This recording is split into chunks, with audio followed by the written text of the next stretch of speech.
Hi, I'm Megan Jameson, an associate with Feldstein Family Law Group. Today I will be discussing domestic contracts and how such contracts may be set aside. A domestic contract may take the form of a separation agreement, marriage contract, or a cohabitation agreement. There are instances in which one party later realizes that the contract is unfair or unreasonable, and they may attempt to have the contract set aside. Pursuant to Section 56(4) of the Family Law Act, a domestic contract or a provision in it may be set aside on the basis of the following. 1. If a party failed to disclose to the other significant assets or significant debts or other liabilities existing when the domestic contract was made. 2.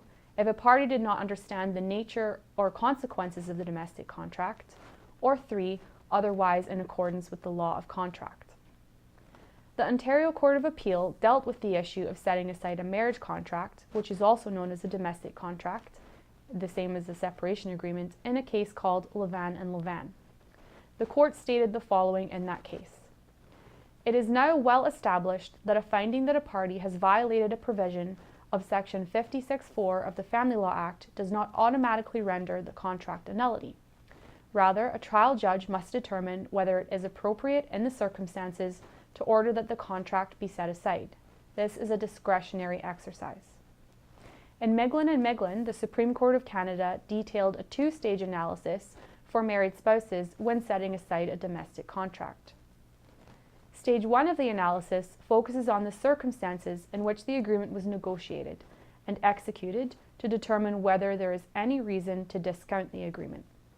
The substance of the agreement is then to be considered to determine the extent to which its terms are in substantial compliance with the objectives of the Divorce Act.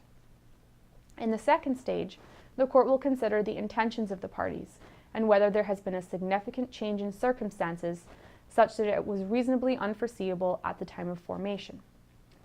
Determining whether a domestic contract should be set aside is a difficult process that requires consideration of various factors, including some of the factors I have mentioned today.